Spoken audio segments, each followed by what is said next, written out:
Now we start sample paper CBSE board class 10 science. We start section A. Section A consists of the 24 questions, and out of 24 we have to attempt 20 questions.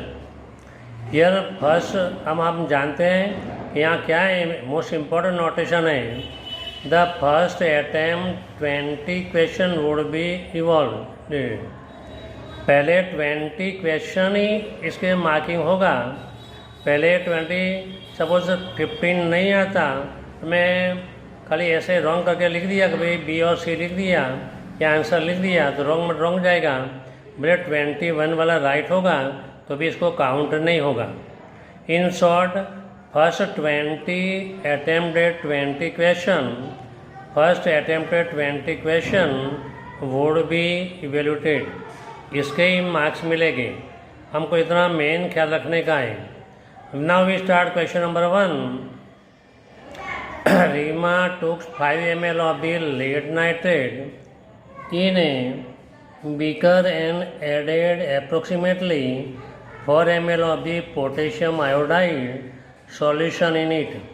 तो हमने क्या लिया कि lead nitrate लिया. तो lead nitrate की formula क्या है? तो PbNO3 ट्वाइस. कितने ml लिया? तो 5 ml लिया. प्लस क्या एडिंग किया? तो adding approximately 4 ml potassium iodide. तो potassium iodide means KI, potassium मतलब K, आयोडाइड मतलब K. ये अप्रोक्सीमेटली 4 ml लिया. तो क्या फॉर्मेशन होगा? कभी पोटेशियम नाइट्रेट होगा, इसके बाद लेड आयोडाइड होगा. तो potassium nitrate KNO3 plus lead iodide PbI2 ये होगा. तो जनरली हम देखते हैं कभी आंसर में ऑप्शन कौन कौन से हैं. तो solution turn a red, yellow precipitate was form, white precipitate was form, the reaction mixture become the hot. पर here we say that the lead iodide, जो लेड आयोडाइड है ये येलो कलर के होते हैं. येलो कलर प्रेसिपिटेट है तो कौन सा आंसर मिलेगा आपने को? तो येलो कलर. तो ऑप्शन बी इज राइट होगा. फिर से समझाता हूँ कि Pb लेड नाइट्रेट है, इसके फॉर्मूला है PbNO3 twice plus KNO3 plus PbI2. अभी हम देखते हैं NO3 ट्वाइस है तो यहाँ हमने 2 लिख दिया तो 2K हो गया. तो यहाँ K होने के लिए 2 ज़रूरी है. तो अभी बैलेंसिंग के लिए 2K, तो ये 2K, 2I तो I2 है, Pb तो Pb, 2NO3 तो 2NO3. ये इक्वेशन बैलेंसिंग हो गया. तो लेड आयोडाइड का जो कलर है ये येलो कलर है, ये सॉल्यूबल है, डिजॉल्व के फॉर्म में मिलेगा. लेड आयोडाइड के प्रेसिपिटेट मिलेंगे, इसलिए आपने को येलो कलर में देखने को मिलेगा. Now we start question number 2. Identify gas in a experiment means which gas is produce. ये एक्सपेरिमेंट में कौन सा गैस प्रोड्यूस होता है वो हमको देखने का है.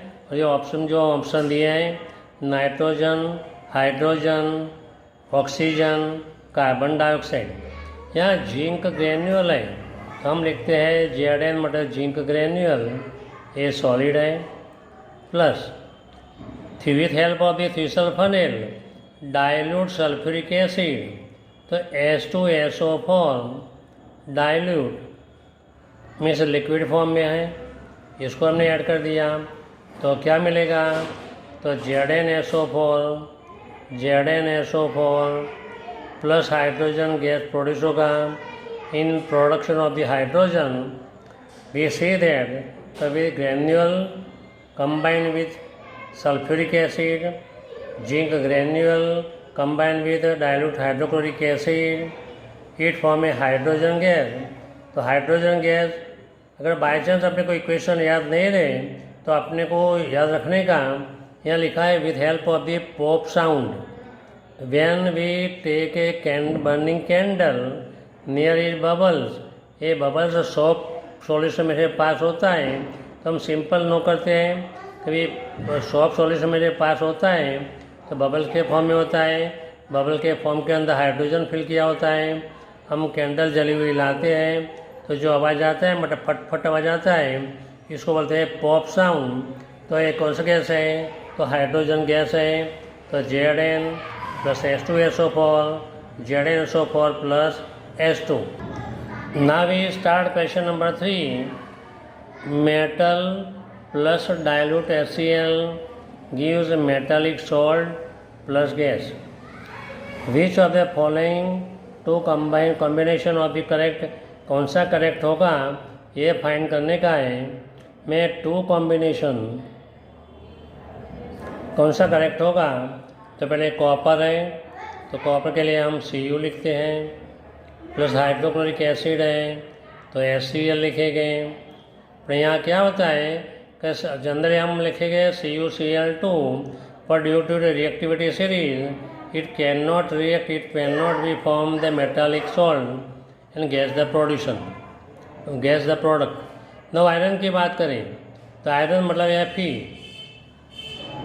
Plus HCl hydrochloric acid give FeCl2 a metallic salt हुआ प्लस हाइड्रोजन गैस प्रोड्यूस हुआ प्लस H2 प्रोड्यूस हुआ. तो यहाँ Cl2 है तो बैलेंसिंग के लिए 2 पॉसिबल है तो FeCl2 हो गया प्लस हाइड्रोजन गैस. तो ये क्वेश्चन ए पॉसिबल है तो नंबर 2, तो नंबर 2 भी पॉसिबल निकला, फर्स्ट पॉसिबल नहीं. अभी मैग्नीशियम की बात करें तो Mg plus HCl give MgCl2 plus hydrogen. हम जनरली लिख सकते हैं यहाँ भी CuCl2 प्लस H2A लिख सकते हैं.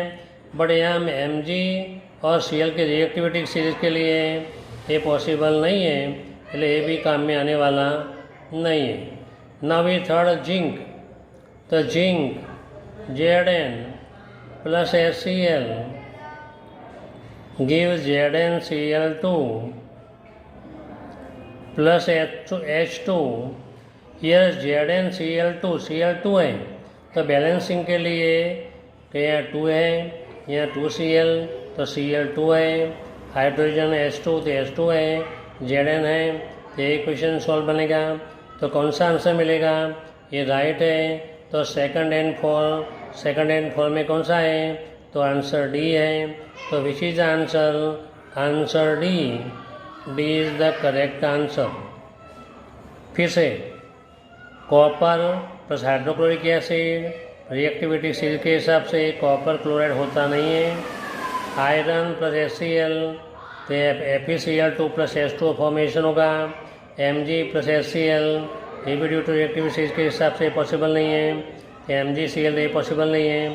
तो Zn plus HCl ZnCl2 plus H2 ये पॉसिबल होता है. तो अपने लिए कौन कौन सा आंसर मिलेगा? तो हम जनरल देखेंगे तो second number and fourth number दोनों आंसर में section D is the answer. Section D is the answer. Now we start question number 4. Which of the following correctly represent a balancing chemical equation. नीचे 4 equation दिए हुए हैं, ये 4 में कौन सा बैलेंसिंग है, कौन सा बैलेंस इक्वेशन है? तो फर्स्ट वी सी दैट है Fe इज 3, 1 में Fe, ए साइड Fe3 है. तो सिंपल बात है तो बैलेंसिंग के लिए 3 Fe जरूरी है. तो first equation is not balanced. Number 2 B 3 Fe हम देखते हैं यहाँ 3 Fe है. O फॉर तो 4OH plus 4 to the 8 hydrogen. So this equation is balancing equation. Here 3Fe, हम देखते हैं यहाँ 3Fe है, O4 है, पर यहाँ O1 है, आगे कुछ लिखा हुआ नहीं है, O4 है, इसलिए ये भी पॉसिबल नहीं है। 3Fe, यहाँ 3Fe है, ऑक्सीजन 4, तो ऑक्सीजन 4 है, हाइड्रोजन 4 to the 8, यहाँ ओनली 2 हाइड्रोजन है, इसलिए भी ये पॉसिबल नहीं है। तो which is answer? Answer is B, which is the balancing chemical equation. Now we start question number 5। The graph given below depict the neutralization reaction acid plus alkali, salt and water. Acid plus base, it form a salt plus water. The pH of a solution change as we added excess of the acid to alkali. हमने क्या किया कि alkali मतलब base के अंदर, alkali के अंदर हम एसिड ऐड करते जाएंगे, तो जितने प्रपोर्शन में बेस है इतने प्रपोर्शन में एसिड होगा। प्रपोर्शन के हिसाब से ये सॉल्ट बनता जाएगा एंड वाटर भी बनता जाएगा। बट क्या होगा कि एक्सेस अमाउंट ऑफ एसिड, जब एसिड का प्रपोर्शन बढ़ जाएगा तो क्या होगा, जो सॉल्ट होगा ये एसिडिक मीडियम वाला सॉल्ट तैयार होगा। फिर से तो हम समझेंगे कहीं आप ए है मतलब 14 है, तो हम क्या करें, कभी अल्कली मतलब बेस के लिए ये 0 to 14 pH है, 0 to 14 7,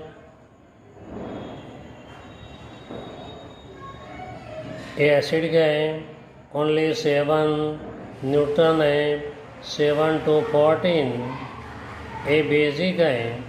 तो एक्चुअली हम देखेंगे कि एक्चुअली 14 है तो टोटली बेसिक है, यहाँ एसिड डाला हुआ नहीं है। बी आया मतलब थोड़ा एसिडिक डाल दिया, थोड़ा सॉल्ट में कन्वर्जन हुआ, सी डाल दिया तो नियर टू 7 पहुँच गया।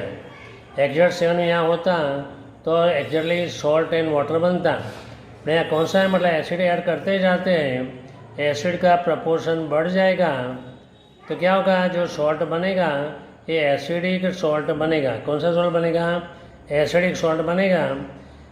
तो कौन सा मिलेगा, तो ये नज़दीक पहुंचा, बेस का प्रपोर्शन कम हो गया, एसिड का प्रपोर्शन ज़्यादा हो गया, तो आंसर कौन सा आंसर मिलेगा, ये answer D is answer. It formation acidic form में सॉल्ट तैयार होगा, तो ये आंसर क्या मिलेगा, आंसर डी अपने को तो मिलेगा। Now we start question number 6। In the reaction of iron Fe with the copper sulfate, it form a copper and ferrous sulfate. Which option in the given table correctly represent the substance oxidized? कौन सा substance oxidise होगा and कौन सा है reducing agent, oxidise करने वाला agent कौन सा होगा, किसके थ्रू ये ऑक्सीडाइजिंग हुआ। तो सिंपल बात है कि ऑक्सीजन कॉपर के साथ है, फिर ऑक्सीजन Fe के साथ हुआ तो किसका ऑक्सीडाइजेशन हुआ, तो फेरस का हुआ। और किसके थ्रू किसके हिसाब से हुआ, तो फेरस के हिसाब से हुआ कि फेरस स्ट्रॉन्ग था, स्ट्रॉन्ग फेरस हो और सल्फेट इकट्ठा हो गया तो FeSO4 हो गया, तो ये फेरस ऑक्सीडाइजिंग हुआ, इसलिए फेरस ऑक्सीडाइजिंग हुआ। किसका कौन सा एजेंट हुआ, तो Fe खुद एजेंट हुआ, तभी ये ऐसे Fe को मतलब कम्बिनेशन हुआ, ये आंसर मिलेगा। अभी Fe oxidisation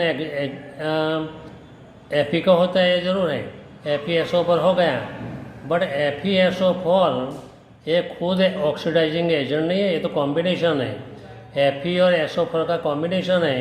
it is not a oxidizing agent, इसलिए काम में आने वाला नहीं है।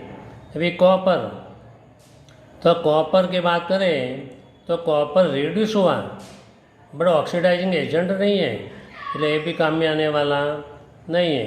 कॉपर सल्फेट ये खुद कंपाउंड कॉम्बिनेशन है, रिएक्टेंट है और एपी रिएक्टेंट है, इसके मतलब क्या हुआ, ये भी पॉसिबल नहीं है। तो विच इज आंसर, तो ऑक्सीडाइजेशन किसका हुआ, तो FeSO4, तो ऑक्सीडाइजेशन हुआ Fe का, किसके हिसाब से हुआ, कौन सा एजेंट है, तो Fe के हिसाब से हुआ, तो दोनों Fe, तो करेक्शन आंसर है, तो option which is answer is right, answer A is right.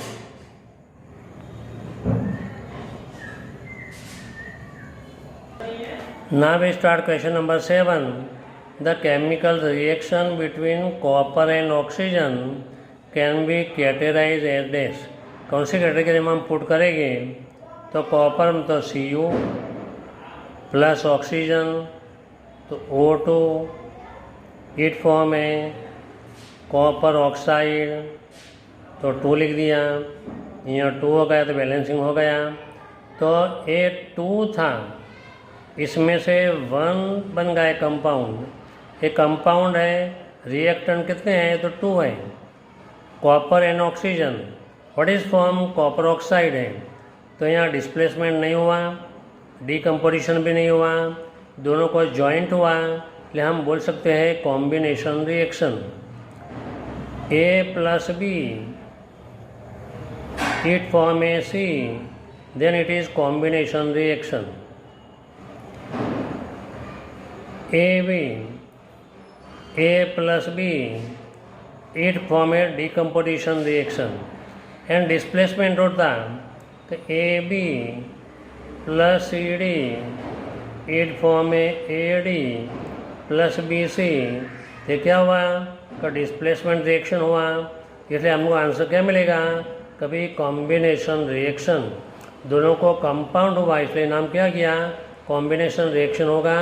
तो आंसर इज कौन सा आंसर मिलेगा अपने लिए, option C is the answer. Now we start question number 7. Which of the given option correctly represent the parent acid and base of the calcium carbonate. हमको क्या formula बनाने का है, A plus B, it form a calcium carbonate CaCO3, a formation होना चाहिए। तो वहाँ H है, Cl है, Na है, OH है, तो न Ca है न CO3 भी है, लेकिन कुछ ये पॉसिबल नहीं है। H2CO3, यहाँ CO3 प्रेजेंट, कैल्शियम भी प्रेजेंट, तो CaCO3, इट फॉर्म में CaCO3 पॉसिबल है। यहाँ H है बट CO3 नहीं है, PO3 दिया हुआ है, यहाँ Ca है, अगर CO3 होता तो बात अलग थी, ये भी पॉसिबल नहीं है। H2, यहाँ Ca है तो COSO4, ये बाकी CSO4 है, यहाँ मतलब CaCO3 है। हम सिंपल कॉमन थिंकिंग करेंगे, थोड़ा सोचेंगे हम कभी क्या चाहिए हमको, तो पेरेंट्स में से CaCO3, ये पेरेंट्स एसिड है, ये पेरेंट्स बेस है, तो एसिड और एसिड के अंदर भी CO3 होना चाहिए, बेस के अंदर C होगा तभी पॉसिबल है, बाकी पॉसिबल होता नहीं है। तो विच इज़ द आंसर, तो answer B is the option is right. Now we start question number 9. How will you protect yourself from the heat generated while diluting a concentrated acid? What is the question, हमको क्या है, कभी concentrated acid को हमको dilute करने का है, तो हम कैसे संभालेंगे कि जैसे अपने को हीट की इफेक्ट नहीं हो जाए। नंबर 1 डी सोचिए, by adding base and acid it form a salt and water, ये तो पॉसिबल नहीं है। By adding water to acid following by the base को फॉलोइंग करें, ये भी पॉसिबल नहीं है। By adding water to acid add कर दो, तो सपोज ये बीकर है, ये बीकर के अंदर वाटर फिल किया हुआ है, इसके अंदर एसिड डालेंगे तो वाटर का प्रपोर्शन ज़्यादा है, एसिड का प्रपोर्शन कम है, एंड कॉन्स्टेंट स्टीरिंग करते जाएंगे तो क्या होगा, मतलब कभी वाटर का प्रपोर्शन के एसिड स्टरिंग करना ज़रूरी है। जितना हम स्टरिंग करते जाएंगे, हिलाते जाएंगे, तो स्टेप बाय स्टेप ये डाइल्यूट होता जाएगा। इसलिए आंसर क्या आएगा, आंसर तो भाई तो ये फॉर्मेशन होगा, इसमें हीट प्रोड्यूस होने वाली नहीं है, यहाँ कौन माइल्ड बनने वाला है by adding the acid to the water. ये बीकर के अंदर एसिड है, अगर हम वाटर इसको ऐड करेंगे तो क्या होगा कि एसिड का प्रपोर्शन ज़्यादा है, हम वाटर डालेंगे तो सीधा मतलब हीट प्रोड्यूस होगा, heat convert into the vapour के फॉर्म में कन्वर्जन होगा। तो हमको क्या होता है कि जलने का डर होता है, एक्सीडेंट होने का डर होता है। इसलिए कभी हम by adding the acid to the water with a constant, हम भी adding the acid to the water by constant, the heat is more amount and product to be generated. So what is the answer? Answer is A is answer. Now we start question number 10. Why it is important to balancing a skeleton chemical equation? हमको balance करने की ज़रूरत क्यों पड़ी? तो हम बहुत simple बात है कि जब बैलेंसिंग होता है तभी लाइफ चलती है। अपनी लाइफ के अंदर भी ऐसा होता है, इक्वेशन के अंदर भी होता है। कभी बैलेंसिंग करते जाओ, इनकम एंड एक्सपेंडिचर में भी बैलेंसिंग करते जाओ तो लंबे टाइम पे चलेगा, बाकी चलने वाला नहीं है। तो इसमें बैलेंस के लिए मेन क्या है, to verify the law of the conservation of energy.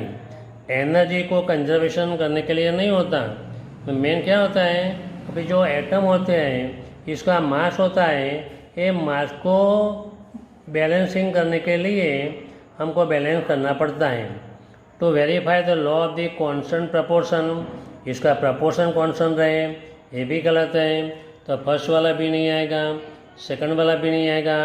To verify the law of the conservation of mass, conservation of mass, इसके लिए हमको ये करना पड़ता है, बैलेंसिंग करना पड़ता है। कभी मास कंजर्वेशन ऑफ मास, और मास के हिसाब से बराबर कभी बैलेंसिंग करना ज़रूरी है। एटॉमिक मास बैलेंसिंग होगा तभी पॉसिबल है, बाकी पॉसिबल होता नहीं है। To verify the law of the conservation of the momentum, ये भी पॉसिबल नहीं है। तो आंसर क्या आएगा, तो फिर verifying the law of the conservation of mass, तो answer is C is answer. तो हमको क्या थिंकिंग करेंगे, तो आंसर कौन सा मिला अपने पास, सी मिला। कभी एनर्जी में हम जानते हैं energy neither created not destroy, energy can be converted into the one form to another form. But mass के अंदर ऐसा है, कभी मास को बैलेंसिंग करना ज़रूरी होता है।